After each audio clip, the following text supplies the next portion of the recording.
আর নির্বাচন দীর্ঘদিন দেশে হচ্ছে না, এমন কোনো কাজ করা উচিত না যেটা দেখছেন যে একটা নির্বাচন সিস্টেমের উপরে কিন্তু জনগণের একটা অনাস্থা চলে আসছিল। যখন স্বৈরাচার ক্ষমতায় ছিল তখন কিন্তু ওই যে নির্বাচনের নামে প্রহসন, এই প্রহসনের কারণে কিন্তু ভোটাররা ভোট সেন্টারও যায়নি। এখনও এই জন্য বলবো যে খুব এখনও যে সমস্ত কার্যক্রম হচ্ছে এতে কিন্তু জনগণ অনেকটা হতাশ হচ্ছে।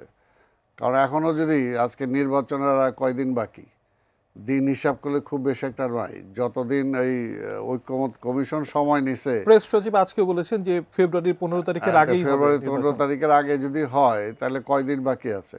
কাজে এই কয়টা দিন আর অন্যদিকে ডাইভার্ট করা উচিত না, নেশনকে ডাইভার্ট করা উচিত না, নেশনকে নির্বাচনমুখী করা উচিত। এখন যতটুকু আলোচনা হয়েছে, যতটুকু সিদ্ধান্ত হয়েছে, ততটুকু আমরা কীভাবে কার্যকর করতে পারি।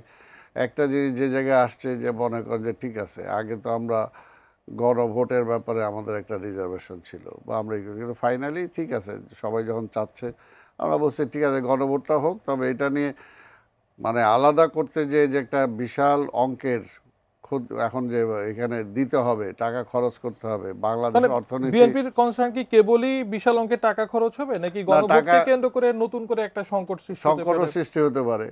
যেটাই হইতে পারে। তো সেই কারণে সবকিছু মিলে একই দিনে হইলে সেটার কোনো সুযোগ নাই।